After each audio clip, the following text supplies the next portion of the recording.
Okay, we are recording. I am super excited about this. We had an amazing time at this event. For anyone who hops on later, they can share. But I know me and Natalie were there, and it was just so amazing. We got so inspired. I'm just going to go over a few of my notes. And Natalie, you can pop in whenever you have like something you want to say, or after I get done, you can talk about like what you took away from the event.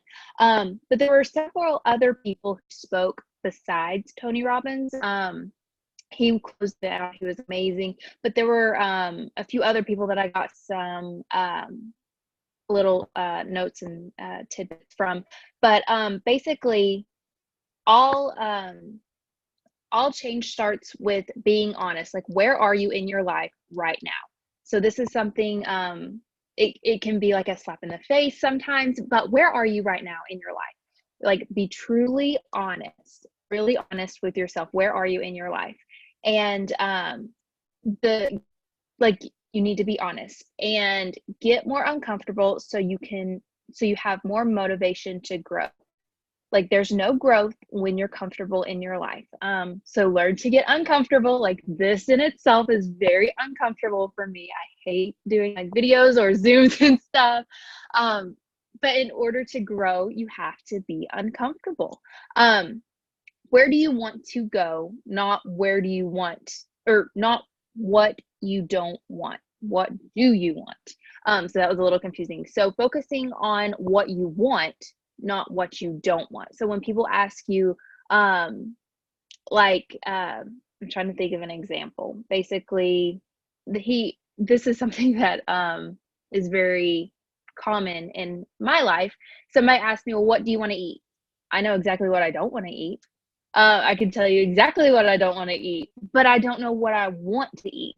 So with this business, what do you want? Where do you want to be? What do you want to achieve? Not what you don't want, what you don't want to attract, the people you don't want to have in your business.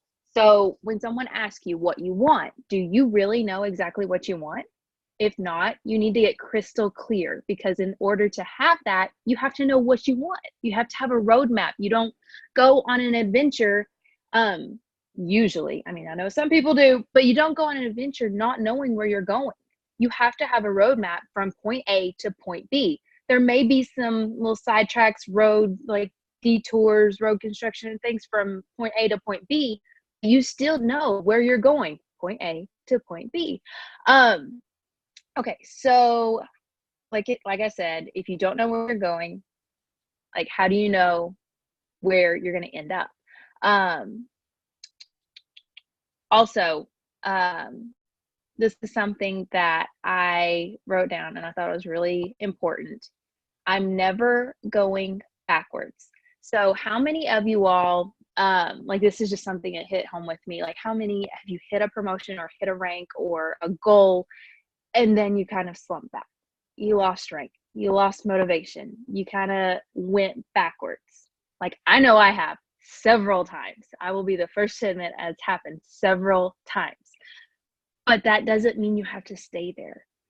So from here on out, you're going to keep moving forward. You're going to keep moving forward, not going backwards.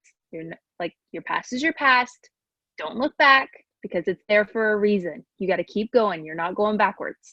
But that wasn't even like from Tony Robbins. Like, these notes weren't even from Tony Robbins. So I thought I would share those because I felt that they were very important. These, however, are, did you want to add anything to that, Natalie? Is there anything? No? Okay. So these were from Tony. I can't even remember who it was that spoke that I took those from, but I thought they were really good. But Tony closed the event out. He said, like, he used an example: rich get rich and the poor stay poor. It's all about momentum. So, like, you never see rich people like not continuing to get rich. Like, they continue to get rich for a reason. More than likely, poor people stay poor unless they have a mind shift change. That's why, like, you look at our society and everything, and you see the rich people continuing to stay rich because they're continuing to pour into themselves. They're continuing to increase their value. But the poor people, they continue to complain. They continue to stay where they're at. They're not growing. They're not getting uncomfortable. So they're going to continue to stay poor.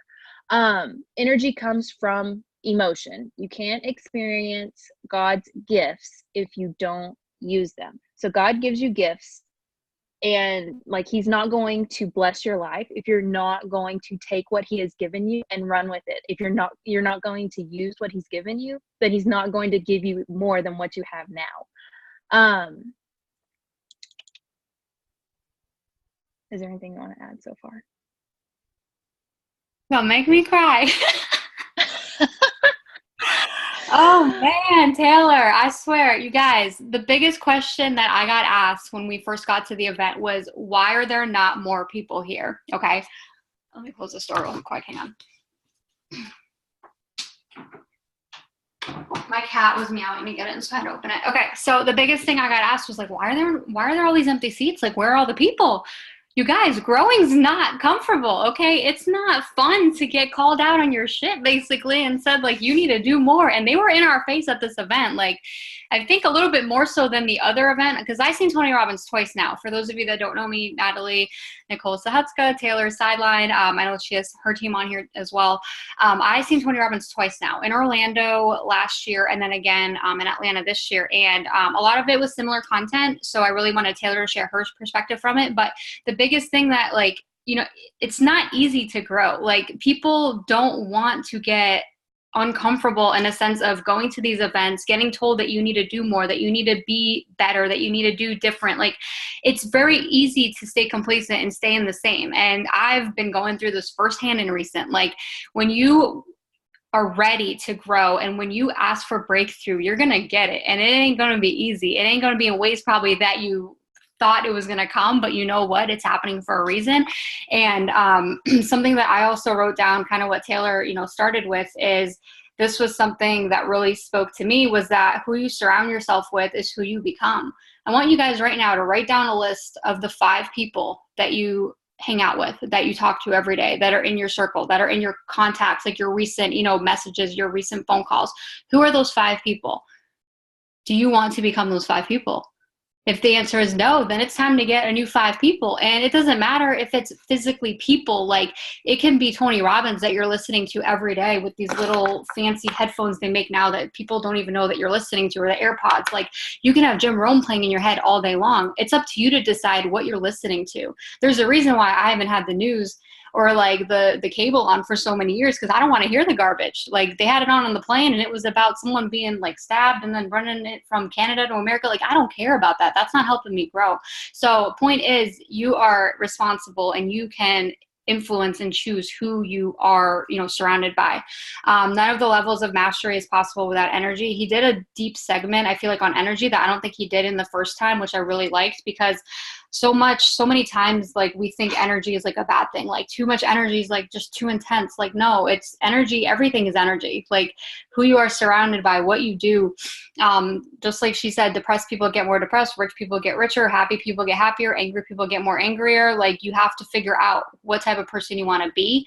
And when you take your emotion, he said emotion equals energy in motion. And I thought that was awesome. And who you become will make you very happy or very sad. Straight up. That's what he said. And then I kind of just have like the next stuff written down. So Taylor, if you want to continue on with your notes, I'll chime in later. Okay. So this is something that I feel like I've implemented from day one, just because of the kind of person I am. I'm either all in or I'm all out. There's no halfway in, half out, foot half in. Like, that's just not me. And there are a lot of people who are like that. But to be successful, you got to take quitting off the table. Like, that is just, you can't start this business. You can't start this journey and just be like, okay, well, I'm going to do it a little bit and see if I'm successful, and then I will commit it. Like, I'll be all in once I find success. No, you got to put yourself all in from the beginning to see success. If you're just like halfway doing it, like whatever, hoping you'll be successful, you're not going to be successful. So it's all in or bust. Take quitting off the table, find the way to make it, or find the way or make the way. like, if you don't know what you're doing, like, you just do it. Be ignorance on fire. I don't know how many people have said this, that like none of us know what we're doing when we're getting started. I don't know, unless you're coming from another company, and still it's not the same. But none of us knew what we were doing, but we still just did it. I mean, we just put in the work, and we figured it out along the way. I mean, we're still learning. I don't know anybody in this business who's not learning. So like I said, it's all in or bust. To be successful, you got to be all in. And he said this, I thought was really good. A muscle you don't use gets weak. So in all aspects, like if you're growing your mind, growing your relationships, I mean, you have many different muscles. And if you don't use one, it becomes weaker. So if you're not like growing your mind is going to become weak. And I thought that was a really good, perfect practice, like in your mind makes perfect. There's no such thing as perfection, but perfect perfect practice. So he did this analogy. Hold on a second, let me see how it works. Mm-hmm. Okay, sorry, I had to mute somebody. So he made this analogy about these like basketball players, and I thought it was really interesting. Like people who didn't practice at all, people who actually went and did like free throws and stuff, like practicing physically, and then people who went and practiced with their mind, didn't pick up a basketball, didn't do anything, but they went and physically like pretended to do it, like in their mind. And the people who, like, when it came to game day or whatever, who were most successful, it wasn't the people who didn't practice at all. It wasn't the people who physically practiced every single day. It was the people who practiced in their minds. So that just shows how strong our minds are. So if you're not practicing like in your mind, if you're not seeing your success in your mind, then you're not going to be successful. Like, you first have to believe it in your mind before it ever becomes reality. So I thought that was a really good analogy I'd never heard before, and I thought it was just like really good. Just continue to practice it over and over in your mind. Envision it every single day. Journal it. See where you're going in your mind. Truly believe it yourself before it ever happens. Is there anything you needed to add before I move on? I don't think so. I just had stuff written down about like perfectionists, and then I recorded that segment where he let that man speak about his journey. So I wanted to touch on that. Okay. So how much more, yeah. Okay. So I wrote this down. I wrote a lot of notes, but I went over and started a few things. Pain is sometimes the thing that pushes you to change everything. So like sometimes people, like, they get so, what's the word I'm looking for? I mean, they're upset, they're hurt, and then they decide to do something. So people may watch you and it may not be the right time for them to join the business or like whatever, but they're not fed up enough, they're not tired enough, but then something just, it snaps. So pain is sometimes the thing that pushes you to change everything in your life. So I thought that was good, because you never know, like, what people's lives are going, like what they're going through in their lives. They may never have liked a post of yours or commented. You've maybe never talked to them, but they had a bad day. Because I know this is, for me, what happened. I'd never talked to this lady I joined with. I had never liked any of her posts, but it was one day where I called into work because I was sick and tired of being sick and tired. I'd had enough.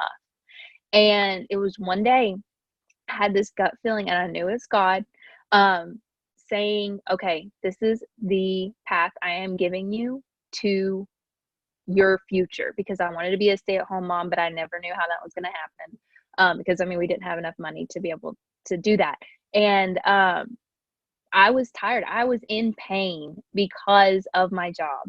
And I messaged this lady, got started, never tried any products or done anything like this, but because of the pain I had that day. She never knew me. And you may never know the people that are following you, but if you're being consistent, they're going to see you that one day they're in pain. They're one day that they're sick and tired of being sick and tired. So pain is sometimes the thing that pushes you to change everything in your life. Your success is not from lack of resources, it is from lack of emotion. So I thought that was good. It's not from lack of resources. You have everything you need to be successful. It's lack of emotion, putting effort into the business. You have everything you need. You just have to do it.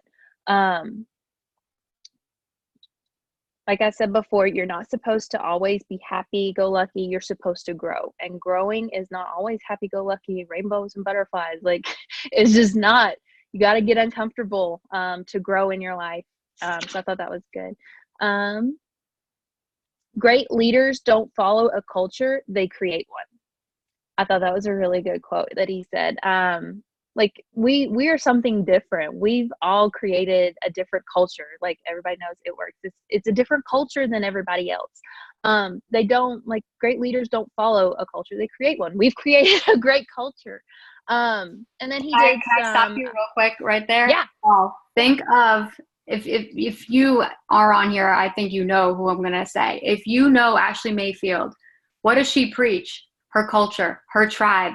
She created something different. Within it works. The debt-free is sexy culture. Like, she's starting a new trend. Like, it's contagious to all these other teams now. Heck, it motivated me to get my foot out of my butt and start paying off my debt. So if it influenced me, like, it's influencing other people too. And that's the perfect example, in my opinion, when it comes to someone within it works. Like, granted, there's so many other people, but like the first person that comes to my mind when Tony said this, like, live, great leaders don't follow culture. Great leaders create culture. I was like, Ashley Mayfield.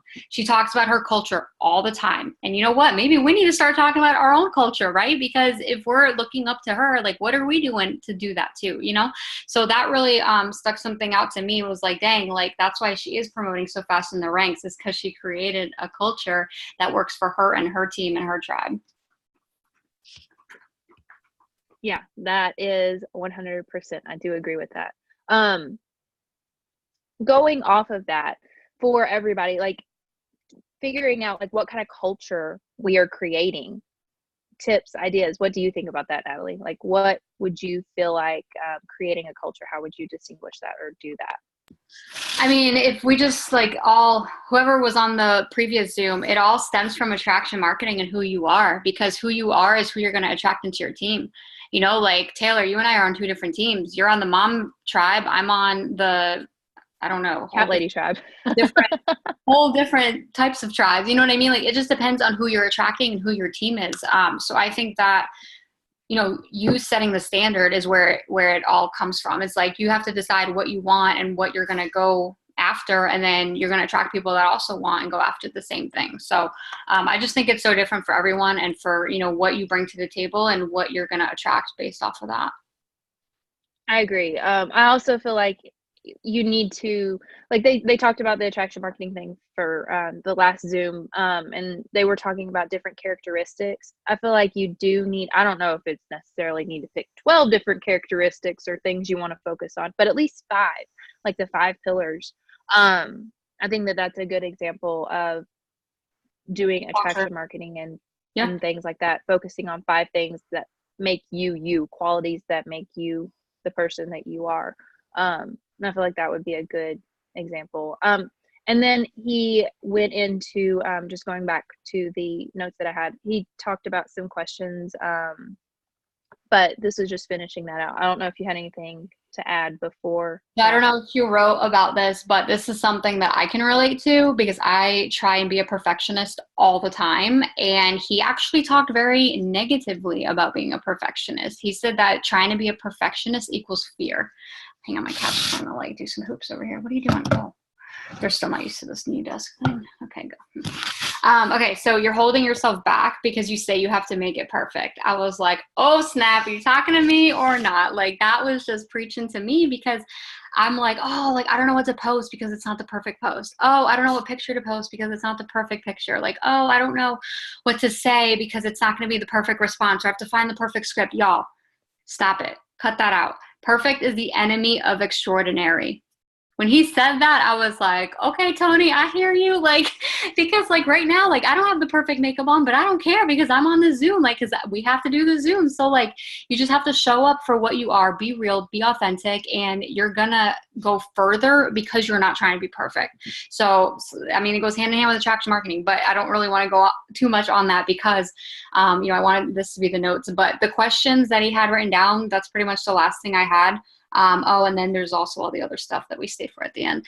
But if you guys are writing down notes, just jot this down. You guys can answer this privately. What is your idea of an extraordinary life? Basically, like, what do you want your life to be like at the next level? Okay. And then write about it, go into detail. I mean, this is kind of like journaling. We kind of do this already, but, you know, he gave examples, like, don't just write, you want to be wealthy. Okay, cool. Like, how much money do you want? Do you want to be debt free? How much money do you want in the bank? Like, those are all different details that we need to be specific about. And then basically he wanted you to say, why have you been, like, what has been preventing you from achieving that? So that was a whole nother paragraph. And when he had us do this, I just lost it, you guys. So do this like before bed or in the morning, like journal it. And then he basically said, like, what has to shift? Like, what are you willing to kind of do, to give up, to get that? And then, yeah, if you want to continue on with the notes, we'll finish up here shortly. Yeah, I just had the other two questions that he asked after that. So after you get those done, these are like also, in addition, what are two of the most stressful thoughts that consistently show up in your life?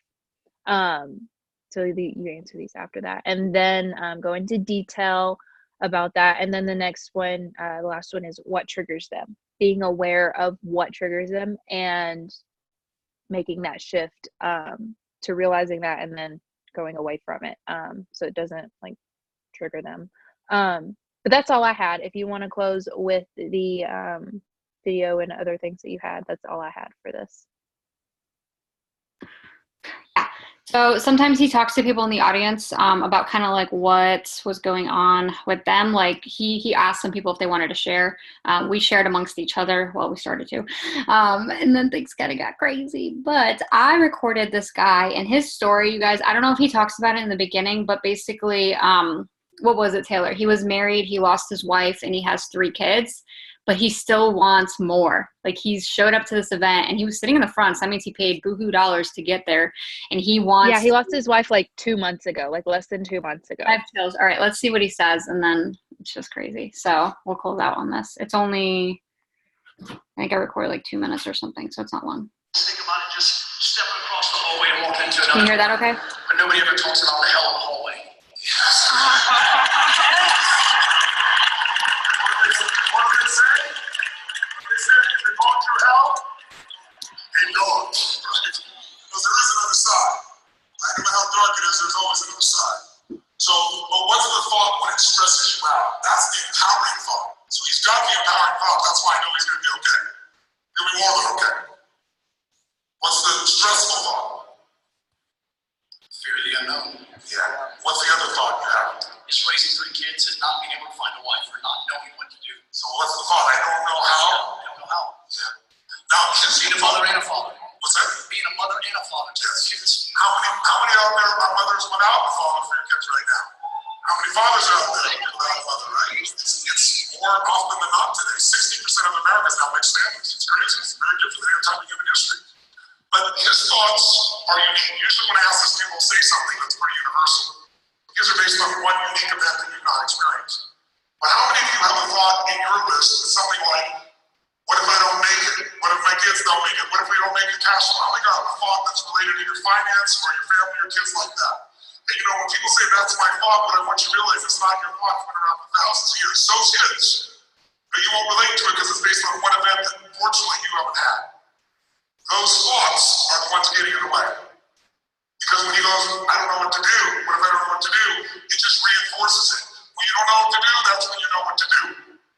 That's when you act from your heart and from your soul, you'll know what to do. I have zero worry about you. I feel the pain you've been through, but I respect the hell out of you where you are. And you're in this room. And you're going to make yourself better for yourself and your kids.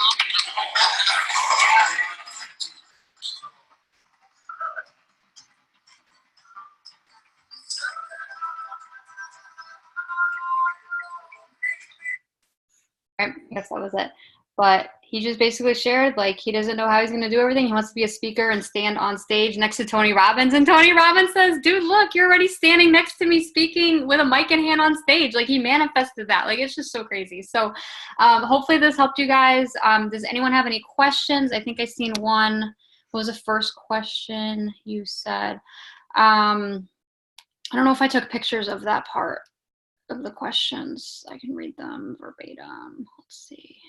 The first question that I had was, what are 2 of the most stressful thoughts that consistently show up in your life? Okay, so I did take pictures of it. I can drop it in our leader chat, but I'll also just say them right now. Right, number 1, what does an extraordinary life look like for you at the next level? Number 2, what's preventing you from making it happen? Number 3, what needs to shift? What actions can you take to change it? And then the second part was, what are 2 of the most stressful thoughts that consistently show up in your life? And then number 2, what triggers them? And then he went into talking about the 3 forces of creation, which I thought was actually really cool. 1 is focus, the ability of absolute clarity and commitment. 2, massive action, effective execution. And 3, grace. If you're not where you're at, you need to give yourself grace for what you've been through, from where you've been. Like, the fact that you're showing up to the Zoom right now, like, give yourself some grace. Like, you're trying, right? You're putting in the work, and everything else is just going to fall into place if you keep going. And yeah, I think that's all I had. Yep, that's all I had. Did anyone else have any more questions over anything that we went over?